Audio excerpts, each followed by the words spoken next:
December 28, 2022, 7:52 a.m., Sharjah, United Arab Emirates. A construction crew halted their work the moment they spotted an uneven patch of sand with tire tracks leading away from it at a strange angle. When the first shovel scraped the surface and exposed a tarp, the site fell silent. Authorities were called instantly. Investigators arrived fast, documenting every disturbed inch before lifting the tarp with careful precision. The burial was shallow, rushed, and impossible to mistake for anything accidental. Hours later, dental records confirmed the truth no one wanted. The remains belonged to 31-year-old Tiana Brooks, an American woman reported missing just days earlier. Her discovery told investigators where her story ended. Now the question was, what happened before the desert?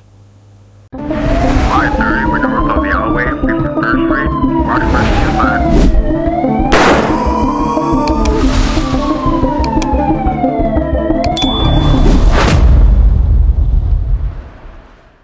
December 5, 2022, 8:41 p.m., Houston, Texas. Before anyone knew her name, before a single tutorial hit the internet, there was a little girl in Fifth Ward trying to build a future that didn't look anything like the one she was handed. Tiana Brooks grew up in a neighborhood where people learned early that you either push forward or get swallowed by circumstances that don't care how young you are. She watched her mother leave home before sunrise and return long after the streetlights came on, holding the family together through sheer willpower. And even in those early years, it was clear Tiana picked up more than survival skills. She picked up compassion, a kind of emotional awareness that made her pay attention to people's faces and how quickly their confidence could rise or fall. That sensitivity would later shape her entire career, long before she ever realized it. By 15, she was spending more time in a local salon than anywhere else, sweeping up hair, passing clips to stylists, and studying every movement like she was preparing for an exam. The owner saw something different in her, a focus that didn't waver and a quiet curiosity that made her absorb information no one was directly teaching her. While other teens were chasing distractions, Tiana was memorizing curl patterns, learning the difference between protective styles, and practicing on mannequin heads with the kind of precision that made adults pause. She understood early that hair wasn't just hair. It was identity, pride, and sometimes the only thing someone could control when life felt overwhelming. When she began taking her first real clients, word spread quickly. Women said she made them feel renewed, not just because their hair looked good, but because she cared enough to listen. Her chair became a place people trusted, and her skills evolved faster than anyone expected. Soft waves became her signature, protective styles became her specialty, and bridal glam became the reason brides booked her months in advance. She designed looks that were polished but personal, always tailored to the woman in front of her. And each time a client walked out smiling, Tiana carried that moment, like fuel. Her online presence grew just as naturally. She started recording short tutorials from a corner of her bedroom, simple breakdowns of techniques she developed through years of trial. A few hundred views turned into thousands, and those thousands turned into a loyal audience that appreciated her honesty and her patience. Before long, T the Sculptor wasn't just a username, it was a brand. Her subscriber count climbed to 170,000, and women across Texas drove hours just to sit in her chair. Some traveled from Louisiana, Oklahoma, and even Mississippi, booking weeks out because they trusted her hands more than anyone else's. But even with all that growth, Tiana never let herself get comfortable. She saved every dollar she could, storing away tips and digital earnings with the goal of opening a bigger space, a full studio where she could teach, create, and eventually launch her own texture-focused hair care line. Her friends said she talked about that dream the same way other people talk about family, like it was a responsibility she had to fulfill. Every late night, every early morning, every double booking was part of a larger vision she refused to let go of. That ambition, the very thing that lifted her from sweeping floors to becoming one of the most trusted stylists in her community, would also be the doorway to the deception waiting for her. Because when someone works this hard for a dream, they begin to believe opportunity must finally be meeting them halfway. And sometimes, that belief speaks louder than the voice telling you to slow down.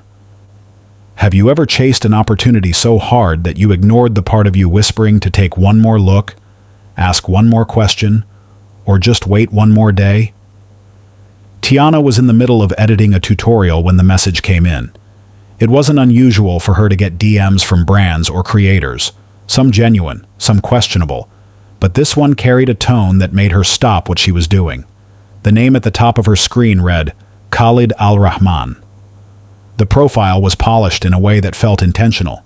Photos beside Rolls-Royces, tailored Conduras, snapshots from charity events, and carefully curated quotes about supporting women in business. His page looked like wealth, access, and legitimacy, all wrapped into one image. And in a world where online success is often tied to perception, everything about that profile was designed to impress someone exactly like her. The first message wasn't pushy. It was short, respectful, and focused on her craft. He wrote that he had been following her work for months and believed her approach to textured hair could reshape beauty innovation for women in the Middle East. Tiana read the sentence twice, partly flattered and partly unsure how someone that far away found her page. She responded politely, thanking him, keeping her words measured.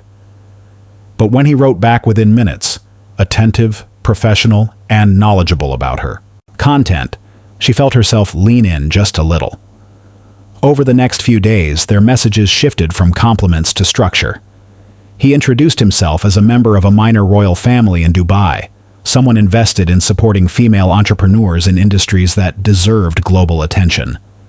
He mentioned wanting to help her expand her brand internationally, offering resources that would take years to build on her own. At first, she didn't buy into it fully. She showed the messages to a close friend, who told her to research him before taking anything seriously. And she did. She searched his name, checked the hashtags he used, even looked through the accounts that followed him. Everything looked consistent. Nothing felt out of place. Then came the documents and invitation to further discuss business in Dubai. They arrived as PDFs through email, contracts, NDAs, projected revenue splits, and a full proposal for a new line designed specifically for women with textured hair living in the Gulf region. The formatting was clean. The language was corporate. The signatures looked official. Someone had put effort into making sure none of it raised alarms. When she forwarded them to another friend who worked in administration, the friend scanned through them and said, "Everything looks legit, but still be careful." It was enough reassurance to keep Tiana curious, but not enough to silence the part of her that always asked the extra question. What silenced that question came next: the video calls.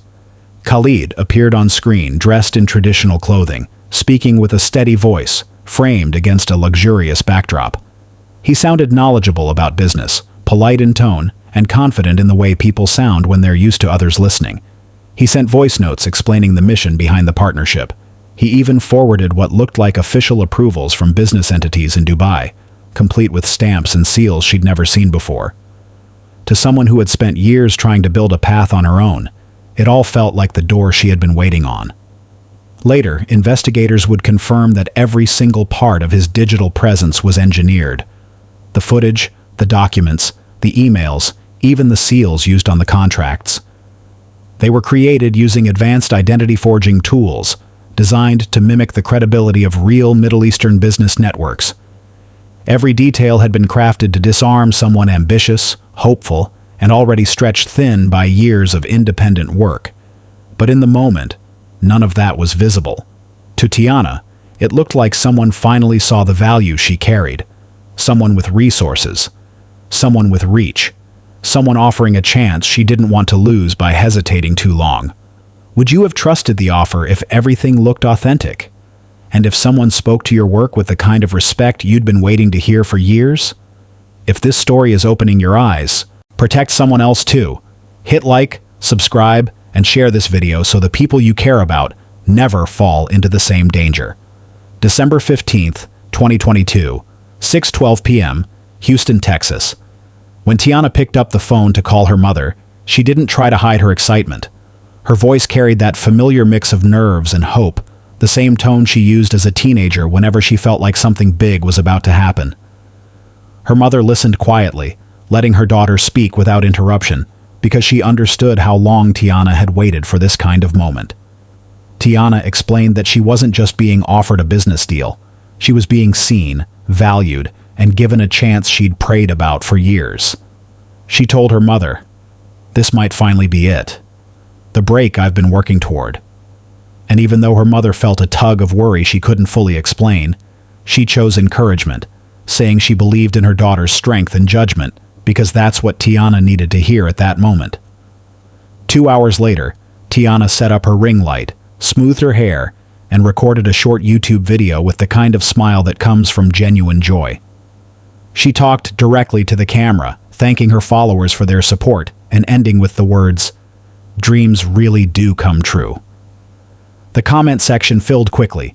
Congratulations, prayers, and proud messages from women who had watched her grow from bedroom tutorials to a recognized online presence. She didn't tell them every detail, but she didn't have to. Her happiness spoke louder than anything she could put into words. That night, she booked a one-way flight to Dubai for December 19th, paying for her ticket with trembling hands because pressing confirm purchase felt like stepping into another version of her life. The travel confirmation landed in her inbox instantly, and for the first time in a long while, she allowed herself to breathe as if the future was finally unfolding the way she always hoped it would. She sent a screenshot to her closest friends, and they responded with cheering emojis, voice notes, and reminders to stay safe. Underneath all the excitement, though, sat a tiny whisper she tried not to acknowledge, a feeling she pushed away almost as soon as it surfaced. That whisper returned a few days later, during a brunch she shared with her two closest friends, Michaela and Bree, women who had seen her grind, struggle, and rebuild more times than either of them could count. They were proud of her, and it showed in the way they toasted her success and talked about how far she had come. But midway through the meal, Michaela paused, studying Tiana's face the way only a longtime friend can. She leaned in and asked softly, "You sure you're okay? Something feels off." It wasn't an accusation, just concern from someone who had seen Tiana second-guess life-changing decisions before. Tiana hesitated for the first time. She pushed her fork around her plate, glanced out the window, and finally admitted the one thing she'd kept to herself. "He seems real. Everything looks real. But something feels too perfect." It was the kind of confession that sits in the middle of hope and fear at the same time, and her friends exchanged a quick look. Bree encouraged her to double-check everything and reminded her that opportunities come and go, but safety can't be replaced. Tiana nodded, agreeing in theory, but the moment she left that restaurant, the doubt began to fade again, swallowed up by years of ambition that told her she'd worked too hard to question her own success now. By the time she reached home, her excitement returned stronger than the hesitation ever was. She pulled out her suitcase from the closet and started packing with a confidence that felt earned, layering outfits, hair tools, and samples she hoped to present during her meetings. She told herself she was ready, that she'd researched enough, asked the right questions, and trusted her instincts. Her life in Houston had taught her how to survive hard moments, but it had also taught her how to leap when opportunity finally knocked. What she didn't realize, what no one in her life could see at that moment, was that this decision marked the split in her path. From this point on, the world she knew and the world she was walking toward would never meet again. She believed she was moving toward growth, toward expansion, toward everything she had dreamed of since childhood, but the truth was, waiting somewhere on the other side of that flight, quiet and patient. And before we continue, if you're finding value in this story, consider joining our channel's membership. It helps us bring these real cautionary stories to light and ensures more people stay informed, alert, and protected from dangers that often hide behind opportunities. December 20th, 2022, 5:18 p.m., Dubai International Airport. When Tiana stepped off the plane, the first thing she felt was the warm air pushing through the jet bridge, thick but welcoming, almost like the city itself was inviting her in. The lights inside the terminal reflected off polished floors, and the sound of different languages layered together in a way that made everything feel bigger than anything she had experienced before. She pulled her carry-on behind her, moving with a blend of excitement and nerves, because no matter how prepared she thought she was, nothing quite matched the feeling of being thousands of miles away from home, chasing a dream that felt close enough to touch. As she reached the arrivals hall, she spotted a man in a dark suit holding a sign with her name printed in clean, bold letters, Ms. Brooks. He greeted her with a polite smile, handed her a bouquet of roses, and spoke with flawless professionalism as he introduced himself as Majid, her assigned chauffeur. He said he was instructed to take care of her transportation and ensure she had a comfortable, private experience. And the way he said it made her feel like this opportunity was even more legitimate than she originally thought. She thanked him, surprised by the level of effort, but also flattered that someone had thought she deserved this kind of welcome. Inside the car, the city passed her window like a moving postcard. Skyscrapers lit in gold, wide roads that stretched into the horizon, and a skyline that made her feel both small and hopeful at the same time. She believed she was heading to the Burj Al Arab because that was the plan she had been given, and it felt right for a partnership with someone claiming to have high status.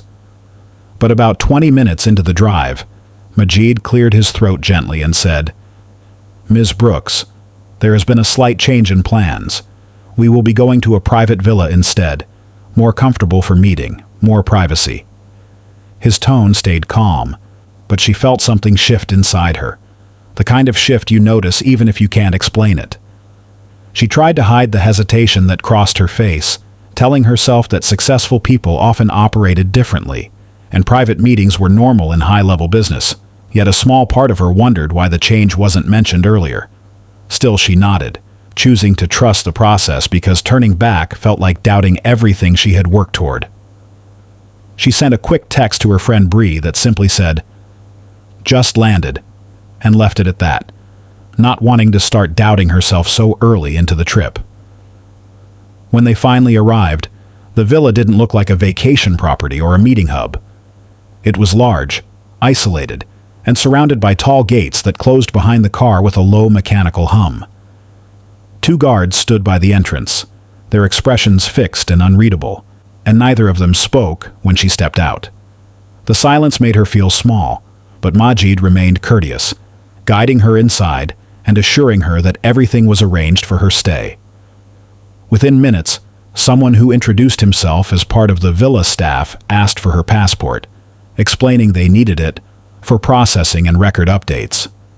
She didn't like handing it over, but she did it anyway, telling herself it was standard procedure in some countries. Inside the villa, everything looked expensive but strangely empty, as if it had been prepared for a purpose rather than lived in. A staff member told her she should not leave the premises for security reasons, adding that it was safer for both her and the business arrangements. She nodded slowly, feeling that knot from Houston tightening again, yet she tried to dismiss it because she didn't want to seem difficult or ungrateful. Within 24 hours, her phone's international calling stopped working. She could message over Wi-Fi, but voice calls wouldn't go through, and every attempt ended with an error screen. She told herself it was a network issue, something temporary, something fixable. But deep down, a question started forming, one she didn't want to say out loud, because speaking it would make it real. At what point would you have demanded to leave? December 21st, 2022, 10:14 a.m., Dubai. Tiana had barely finished her tea when a soft knock landed on her door, followed by a voice she didn't recognize calling her name.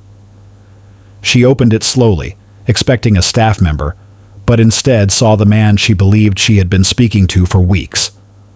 For a moment she froze, because the person standing in front of her didn't match the polished, confident figure on her screen.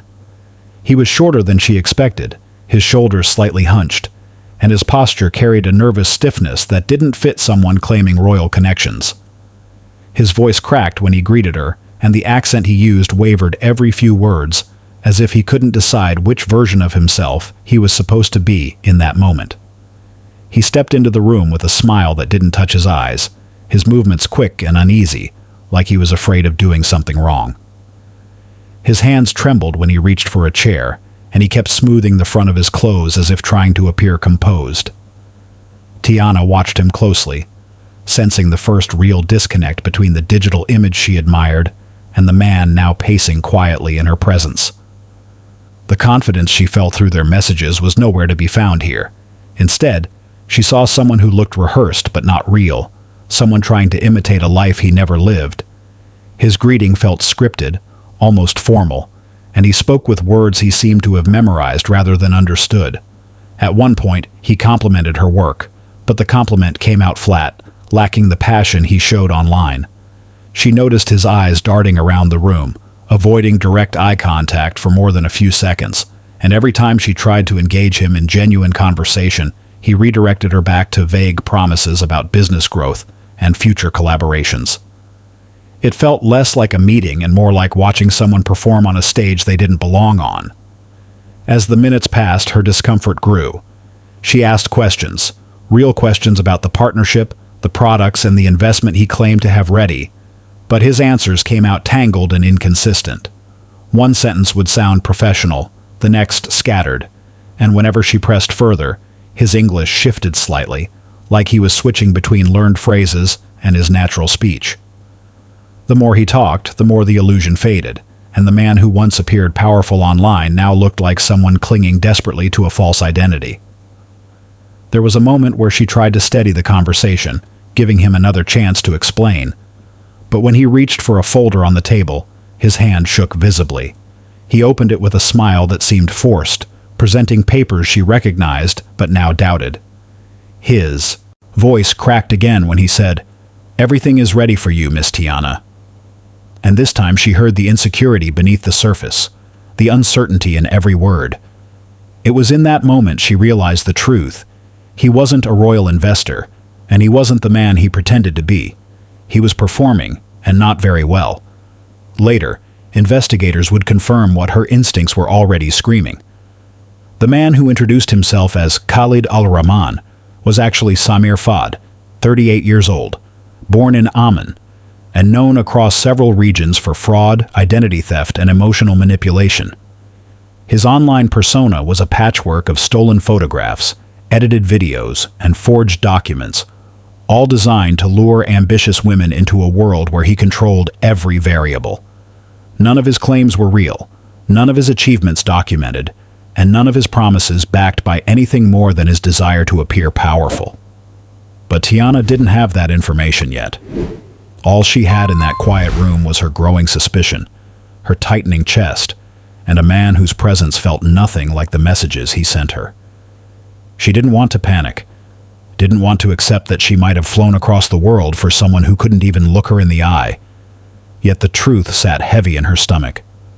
Have you ever met someone who felt like an entirely different person once the screen was gone? December 22nd, 2022, 9:41 p.m., Dubai. 2 days after arriving, Tiana's messages to her friends no longer carried the excitement they were used to. The bright emojis disappeared, her long updates turned into short lines, and her usual confidence felt replaced by something tight and uneasy. That night, she sent Bree a text that stopped her cold. "He's not who he says he is." A few minutes later, she added, "I want to come home." There were no explanations, no voice notes, no laughs attached. Just fear hidden behind careful words, as if she wasn't sure who might see them. Her friends tried calling, but Tiana let the phone ring until it cut off, sending only a quick, "I'm okay, can't talk now." It was nothing like her. She normally filled every silence with stories, jokes, and plans for the future, yet now she responded with single sentences that felt guarded.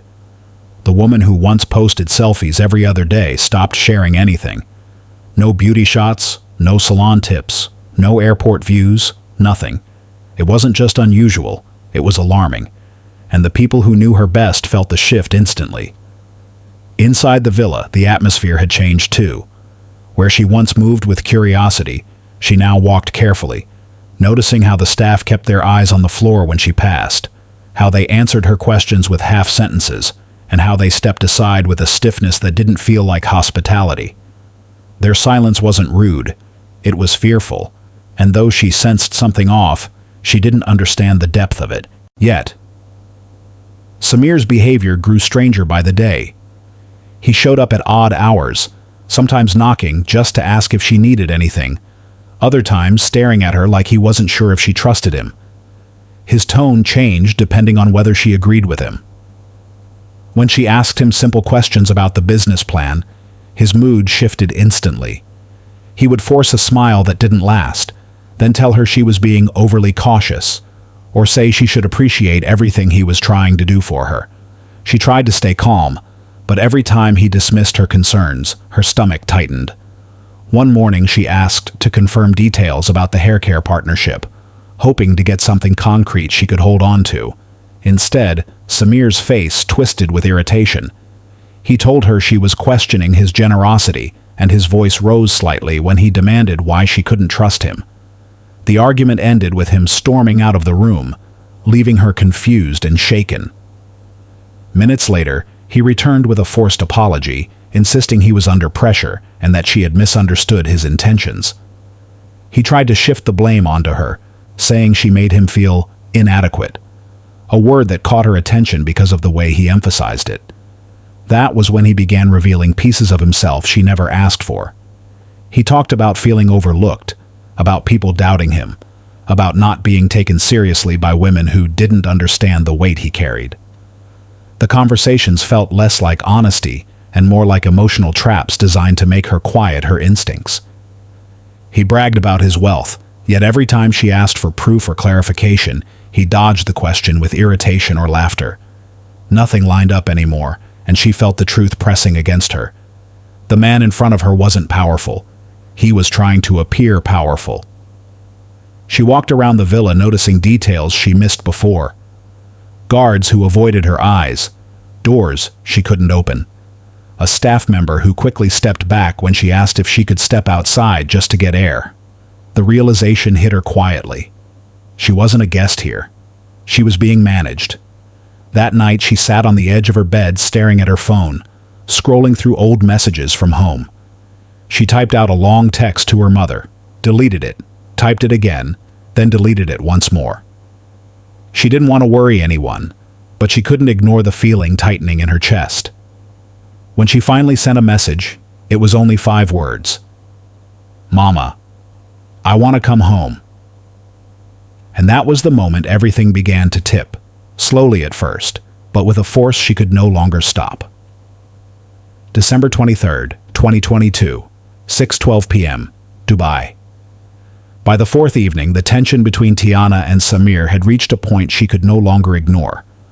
She had spent the afternoon reviewing the documents he originally sent her, the contracts, the letters, the supposed endorsements, and the more she compared them, the more the inconsistencies jumped out.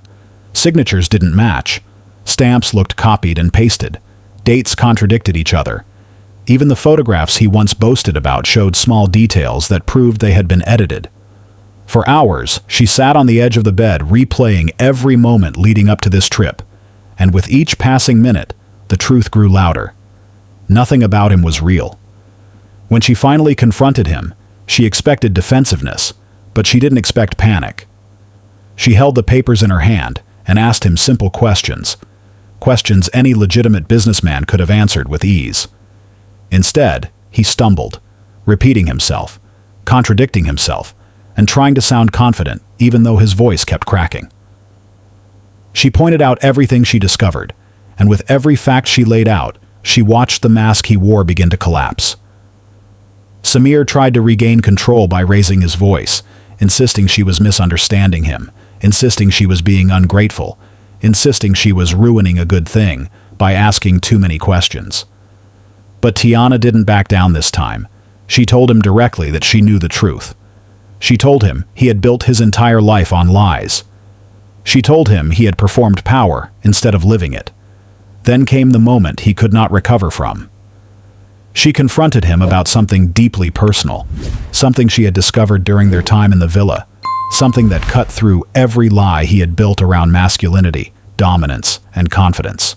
She told him plainly that his physical reality did not match the strong, intimidating persona he showed online, and she said it without cruelty, only honesty. She told him exactly what he had been hiding, the insecurity he feared anyone would ever see. "Your penis is small, very small, like a baby's finger." The words dropped between them like a stone, and everything about him changed instantly.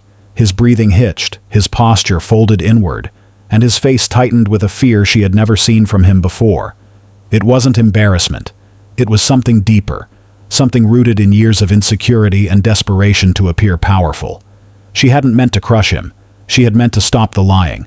But to a man who built his identity around control, those words were a direct collision with the truth he feared the most. Investigators would later explain in court that Samir lived with a lifelong terror of being exposed. His entire persona, his cars, his designer clothes, his royal connections, was constructed to cover wounds he never healed. Witnesses testified that he panicked not because Tiana insulted him, but because she threatened the illusion he needed to survive. His fear wasn't emotional heartbreak, it was psychological collapse. As she continued speaking, he moved between anger and desperation, telling her she didn't understand him, telling her she had no right to question him, telling her she could ruin everything. Her plan to leave only fueled his panic. When she said she was going home and would tell the truth if necessary, something inside him snapped. His breathing grew uneven, his eyes darted around the room, and the calm tone he used in earlier days was completely gone. She wasn't speaking to the polished man from her DMs anymore. She was standing in front of someone who felt cornered. The room went silent, the kind of silence that makes your heart beat louder because you know something has shifted. And in that silence, the danger finally revealed itself. Why do some people push back harder when their lies are at risk of being revealed? December 24th, 2022, 12:41 a.m., Dubai. The villa was quiet that night, the kind of quiet that makes every sound feel louder than it should. Hours had passed since the argument, yet tension still hung in the air like a slow-moving shadow. Staff members kept their distance, walking softly through hallways, exchanging looks they didn't dare speak about. Everyone felt the shift, and though the walls didn't reveal what happened behind closed doors, something about the atmosphere told them the night would not end the way it began. Tiana's room light stayed on long after the rest had dimmed, and her door remained closed in a way that felt unusually final. Around 1 a.m., neighbors living just outside the compound later reported hearing raised voices echoing faintly through the stillness of the night. They described it as sharp, tense, and coming in bursts rather than a steady argument, as if someone was trying to control their tone, but kept losing the battle. The villa sat far back from the main road, shielded by high gates and thick walls, yet the sound managed to travel just enough for witnesses to sense something was wrong. No one intervened, partly because they didn't know the people inside and partly because the villa often hosted short-term renters whose conflicts came and went without explanation. Security logs from the gate should have recorded every movement in and out of the property, but investigators would later discover those records were missing for a 2-hour window after midnight. The system showed a clean timeline, too clean, suggesting someone tampered with it before authorities ever reached the scene. A technician later testified that the logs didn't fail. They had been manually wiped.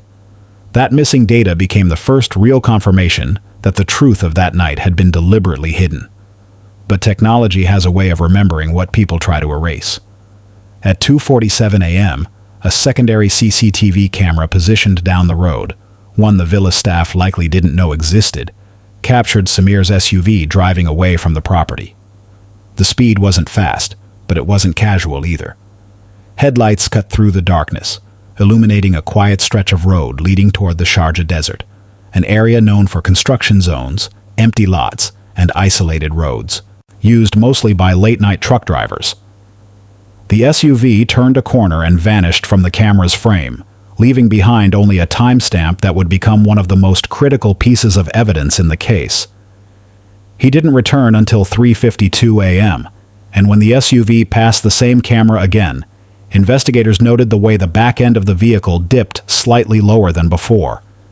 Later, when forensic teams examined the trunk, they found sand residue, small stones, and traces of desert soil pressed into the fabric lining, materials that matched a remote area outside Sharjah, where workers would eventually make a devastating discovery.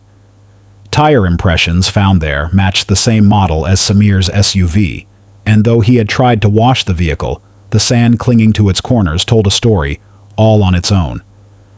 Inside the villa, nothing looked peaceful when staff began moving through rooms in the early morning hours. The bathroom smelled faintly of cleaning agents, and water still clung to the inside of the shower walls as if someone had rushed to rinse them. A smashed phone sat at the bottom of a trash bin, its screen cracked in several places, and pieces of the case scattered on the tiled floor nearby. One staff member later admitted they saw the damage, but felt too afraid to ask questions, afraid of losing their job or angering the man who controlled everything inside the villa that week. Tiana was nowhere in sight. Her bed was untouched, her bag sat half open in the corner, and her clothes remained folded the way she had left them the night before. The silence inside her room wasn't peaceful. It was unsettling, heavy, and out of place. Every sign pointed to the fact that something was terribly wrong. Yet no one called authorities. Not at dawn. Not in the morning. Not even by midday. Fear, loyalty, and silence held the villa in place, each one trapping the truth a little longer, and every hour that passed made the trail colder. But the cameras outside the villa, the ones he didn't control, had already begun speaking for her. December 25th, 2022, 4:10 p.m., Houston, Texas. When Tiana didn't step off the plane she was scheduled to be on, her mother felt the first quiet jolt of panic. It wasn't dramatic. It was a small sinking feeling that slid into her chest and refused to leave. She stood near the baggage claim holding her daughter's favorite denim jacket she planned to hand her, expecting to hear her voice any moment. But passengers emptied out one by one, families reunited, and the automatic doors kept opening. Just not for Tiana. Her mother waited another 30 minutes before she finally whispered to herself, "No, something isn't right." She tried calling immediately.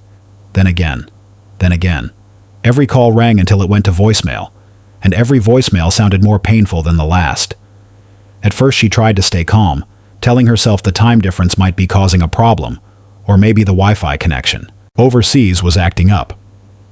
But as hours passed with not a single message, her hands began to shake whenever she checked her phone, and she stared at the screen as if willing it to light up with her daughter's name. Her friends tried to reassure her, telling her Tiana might be finishing meetings or navigating long travel delays, because that's what friends do. They reach for hopeful explanations, even when something feels wrong. But after 24 hours passed with no update, their confidence shifted into quiet worry. Messages piled into the group chat. She would have called by now. She never goes this long without posting. Something's not adding up. No one wanted to say the words out loud, but they were all thinking them. By the next morning, fear replaced guessing.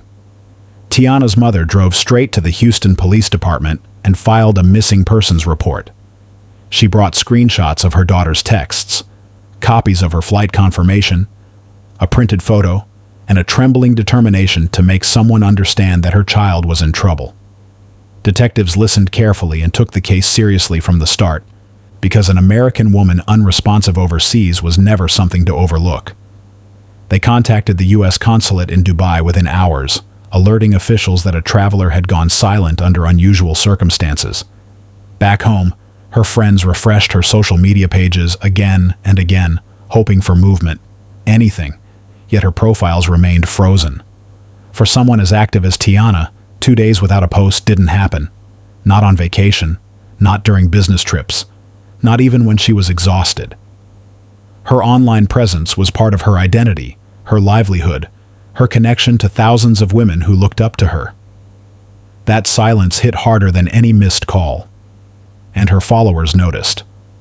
Comments started appearing under her last video. Why hasn't she posted? Is everything okay? She hasn't been online for 2 days. Within hours, the conversation grew, spreading from her comment section to Twitter, Instagram, and TikTok. People who knew her personally, and people who only knew her through her work, began using the same phrase, and by the end of the day, a hashtag formed on its own. Where is Tiana Brooks? The digital world did what it always does when someone goes missing. Voices connected, strangers shared information, and concern traveled faster than answers.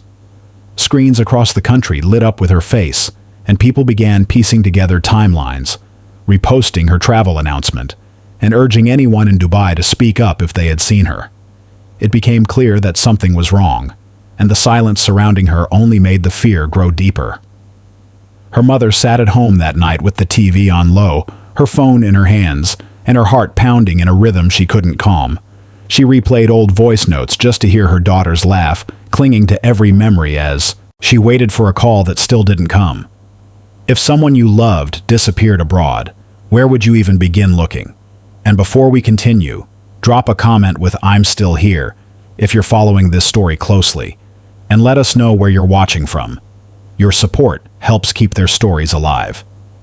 December 28th, 2022, 7:52 a.m. Sharjah, United Arab Emirates. The morning began like any other for a small construction crew working on a new access road near the outskirts of Sharjah. The sun had barely lifted above the horizon, yet the heat was already settling across the sand, coating everything with a thin layer of dust. One of the workers, a man named Farid, noticed something strange just a few yards from where they planned to dig. An uneven patch of ground, softer than the rest, with tire tracks trailing off in a crooked line. He walked toward it slowly, sensing something wasn't right, and when his boots sank deeper than expected, he signaled the others to stop the machinery. They approached the spot cautiously, scraping the top layer with their shovels, expecting maybe an animal or debris left from the night before, but what they uncovered made the air shift instantly. Beneath the disturbed sand was a layer of fabric, partially exposed, partially buried, and placed in a way that didn't match any natural pattern. One of the men stepped back, covered his mouth, and whispered a quiet prayer. They didn't touch anything else. They didn't try to dig further. They called authorities immediately, and within minutes the area was sealed off under the rising desert sun. When investigators arrived, they worked carefully, documenting every inch of the sand, before beginning the slow, methodical process of uncovering what lay beneath. The burial was shallow, too shallow to be an accident, and the sand around it had clearly been moved by hand. As the tarp edges were lifted and the shape beneath became visible, the team knew they weren't looking at a missing person case anymore. They were looking at a crime scene. The recovery was slow and respectful, each step handled with precision. Once the remains were transported to the forensic department, investigators moved on to identification. Within hours, dental records confirmed what everyone feared. The body belonged to Tiana Brooks, the woman whose disappearance had already begun circulating online across multiple countries. The confirmation spread through official channels first, then through her family in Houston, whose world shifted in a way no one can prepare for. What had begun as a hopeful business trip had now ended in the most heartbreaking way possible. The autopsy offered more answers, though each answer carried its own kind of weight. Medical examiners found evidence of blunt force trauma, with injuries that suggested deliberate force rather than a struggle born from panic. There were also signs of strangulation, controlled and intentional, painting a picture of someone who didn't lose control, someone who acted with purpose. The findings removed any possibility of an accident or self-defense. This was homicide, carried out with intention. Meanwhile, investigators combed through every detail from the villa to the outskirts of Sharjah. Forensic teams examined the tarp found in the burial site and discovered fibers identical to those taken from Samir's SUV, the same SUV seen on the municipal camera hours after neighbors heard raised voices. The match wasn't loose, it was specific. The fibers, the stitching pattern, and even the wear marks aligned perfectly. It was the first of several pieces that would form a chain too strong to break. Next came the tires. Specialists collected samples from the grooves and found sand granules matching the exact composition of the soil at the burial site. Not similar, identical. Desert sand varies subtly from one area to another, and this particular type, coarse, mixed with crushed limestone and construction debris, was unique to that region. The prints at the shallow grave matched the tread of the SUV Samir had rented just days earlier. Each finding tightened the circle around him. Each detail told the same story. Each piece of evidence pointed in one direction. And as investigators connected those pieces, they realized Tiana hadn't vanished. She had been taken, transported, and left in a place chosen because he believed no one would find her. But the desert held her story, and the evidence she left behind would soon lead authorities straight to the man who thought he buried the truth with her. December 29th, 2022. 6:14 a.m. Dubai, United Arab Emirates. The sun had barely risen when a fleet of unmarked police vehicles pulled up to the tall gates of the villa, their engines humming quietly as officers took positions around the property. They had warrants, coordinates, and a growing list of evidence tying the villa to Tiana's disappearance, yet no one knew what they would find behind those doors. When the gates swung open, officers moved fast, entering the compound with steady steps and clear commands, prepared for anything that waited inside. The moment they crossed the courtyard, chaos unfolded.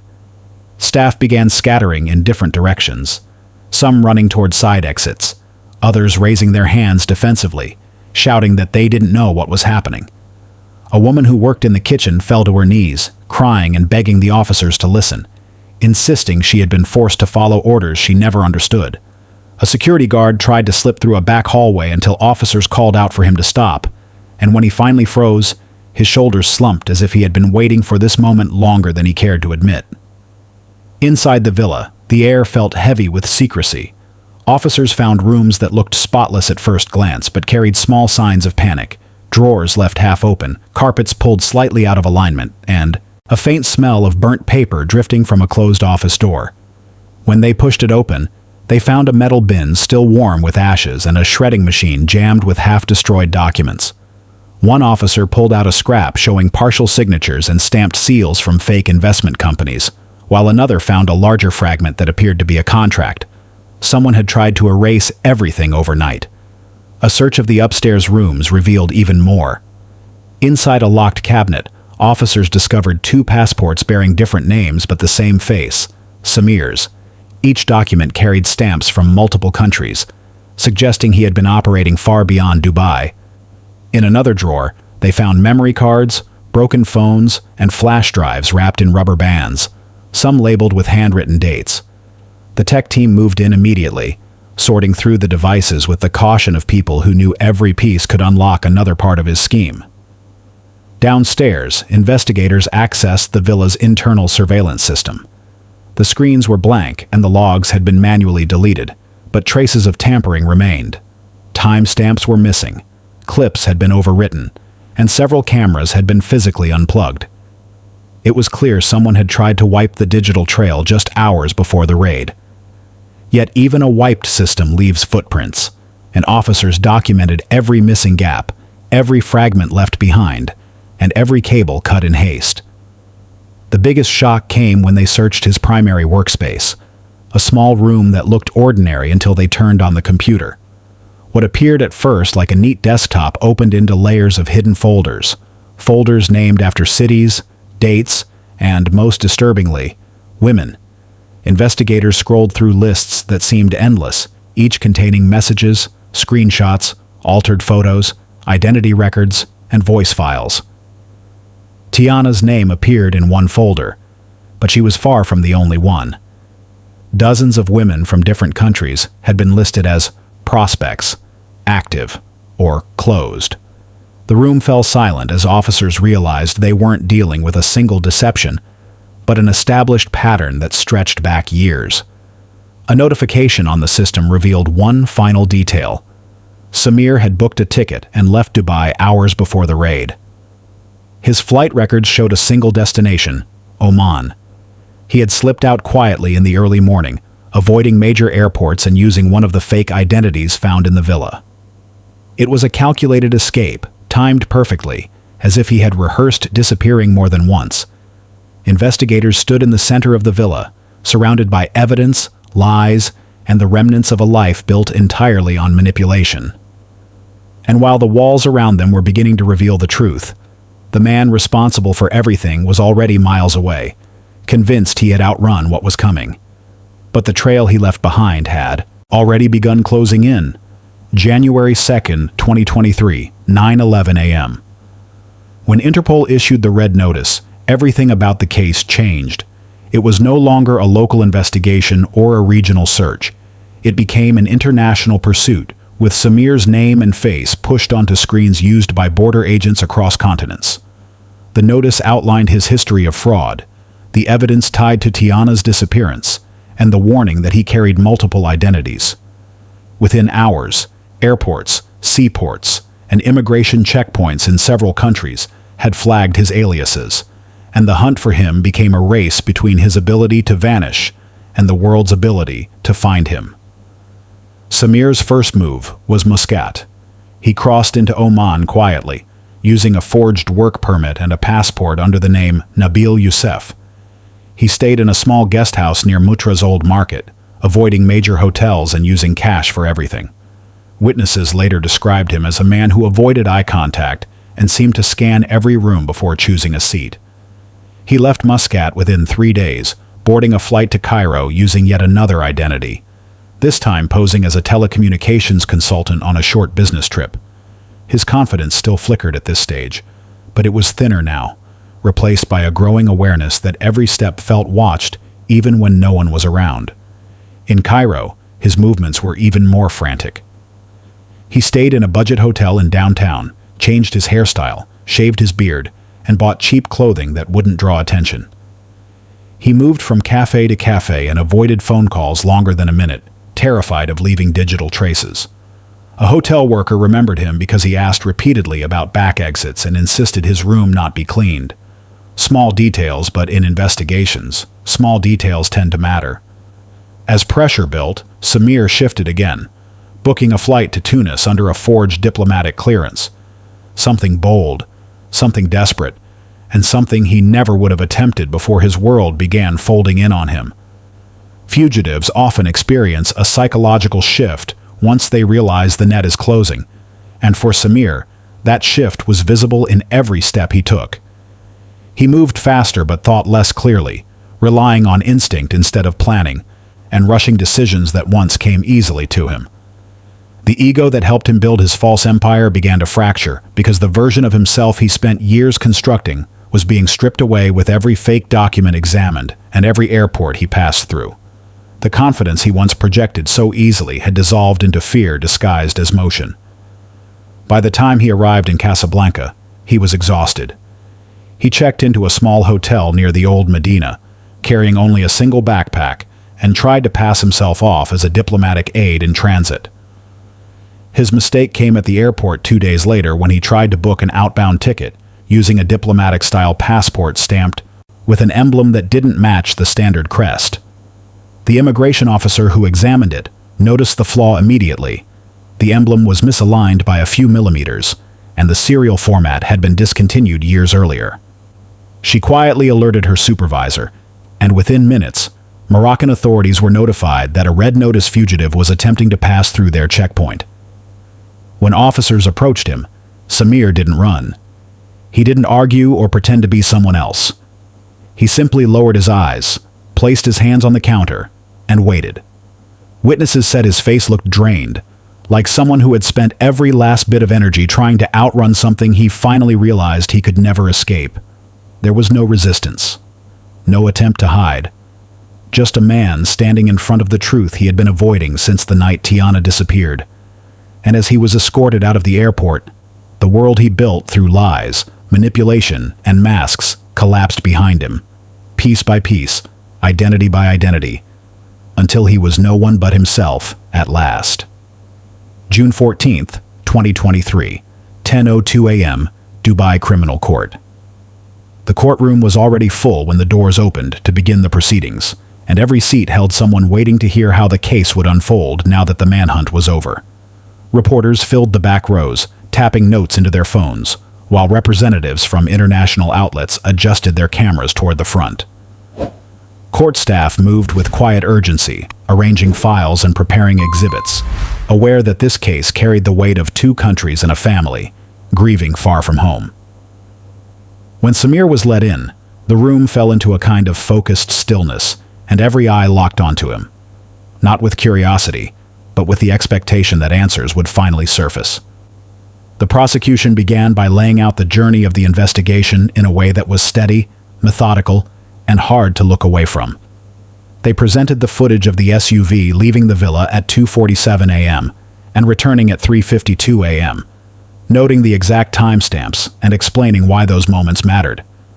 They walked the court through the sand analysis, how grains found in the trunk matched perfectly with the location in Sharjah, where the burial site had been discovered. Forensic technicians showed the tarp fibers pulled from the SUV's storage compartment and explained how those fibers matched the material recovered at the scene. Each piece of evidence connected to the next, forming a line that pointed directly to Samir, and the courtroom watched everything build piece by piece. Digital analysts then took over, showing how his devices held fragments of altered documents, erased logs, and communication histories tied to multiple women he had targeted over the years. They explained how timestamps lining up across different platforms proved the planning behind the deception and the cover-up. The court listened closely as experts described the deleted footage. Inside the villa, the overwritten files and the manual resets performed hours after Tiana disappeared. None of the evidence stood alone, yet every part reinforced the rest, creating a clarity that even the defense struggled to challenge. When former villa staff testified, the emotional tone of the trial shifted. A housekeeper described the tension inside the property the night Tiana vanished, recalling how she heard raised voices and saw Samir pacing through the hallway with an expression she had never seen before. A driver admitted he was asked to move the SUV early that morning but was told not to ask questions. A security guard explained how he was ordered to reset the cameras and insisted he didn't understand why until the news broke days later. Their testimonies were simple, but they were consistent, and consistency is what courts pay attention to. Samir's defense attempted to argue that the investigation was rushed, that the villa staff had turned against him out of fear, and that the digital evidence lacked context. But the prosecution countered each claim with timestamps, lab reports, and the undeniable pattern of his movements. The argument that he was framed fell apart once experts clarified that the forgeries found in his possession matched techniques he had used in previous fraud cases across multiple countries. Every time the defense attempted to raise doubt, another layer of verified detail replaced it. On the second week of the trial, Tiana's family flew in for sentencing. Her mother walked to the stand slowly, holding a prepared statement with shaking hands, and the courtroom quieted in a way that felt different from before. She spoke about her daughter's childhood in Houston, how she worked to build a life that made room for her dreams, and how hard she pushed to create something meaningful with her talent. Her voice trembled as she described the phone calls she will never receive again, and the future milestones her daughter never had the chance to reach. She had plans, she said softly. She had so many plans, and she trusted the wrong person. When the judge delivered the verdict, the decision was clear and final. Samir was sentenced to life in prison without the possibility of parole, and the room exhaled as if the air had been held for too long. There was no outburst, no dramatic confrontation, just a quiet acknowledgement that justice, as much as the law could provide it, had been reached. And as the guards escorted him out, his eyes stayed low, carrying none of the confidence he once used to lure people in. Justice didn't bring Tiana home, but it ensured her story would not disappear in silence.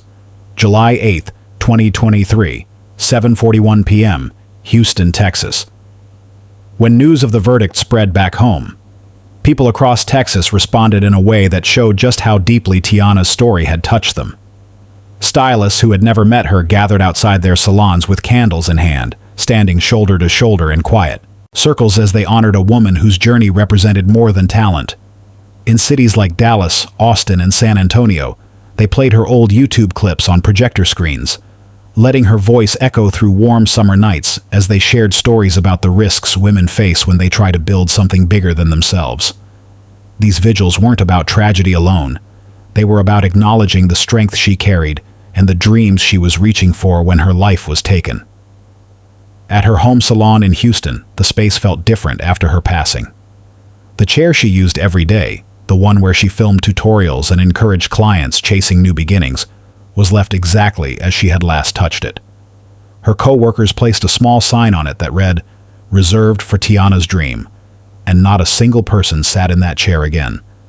Clients stopped by just to look at it, some placing flowers on the counter, others leaving handwritten notes about how she helped them feel confident again. Her mother visited once a week, standing quietly near the doorway, holding the edges of her sweater as if grounding herself in the place where her daughter built her legacy. It became a symbol, not of loss, but of the ambition she carried through every season of her life. In the weeks that followed, fellow creators, business owners, and beauty entrepreneurs came together to do something in her name, something practical, something protective. They launched the Brooks Foundation for Women in Global Entrepreneurship, a program designed to help women traveling abroad for business verify partners, access legal resources, and receive emergency support if situations turned unsafe. The foundation offered training sessions on digital security, international contract checks, and risk assessment for creators approached by unfamiliar investors. It was a direct response to what happened to Tiana, built not from pity, but from determination to keep others safe in a world where opportunity often comes with hidden dangers. Her story quickly spread beyond the beauty community. Universities in Texas invited speakers to discuss digital manipulation, false identities, and the emotional vulnerability that scammers target when approaching ambitious women. Advocacy groups used her case to push for stronger protections for content creators working internationally. Even law enforcement agencies referenced her story when teaching trainees about cross-border crimes involving social media platforms. Every mention served as a reminder that confidence and talent cannot always protect someone from danger if the person they trust is committed to deception. But the heart of her legacy wasn't found in policies or programs. It lived in the people who remembered the way she made them feel. Clients talked about how she stayed late for women getting ready for weddings, graduations, and job interviews. Friends shared memories of how she celebrated every milestone, even the small ones, because she believed progress deserved applause. And her family remembered her as someone who dreamed boldly, worked tirelessly, and still carried a softness that made people feel at home around her. She wasn't famous because of her following. She was loved because of her impact. As this documentary closes, the story leaves behind a question that carries weight, not fear. If someone promised you the world, how would you know if the price was your life? It's a question worth sitting with, not because trust is dangerous, but because trust deserves protection. And before you go, we want to hear from you. Which story would you like us to cover next? Drop your suggestion in the comments, and don't forget to subscribe so you never miss the cases that matter.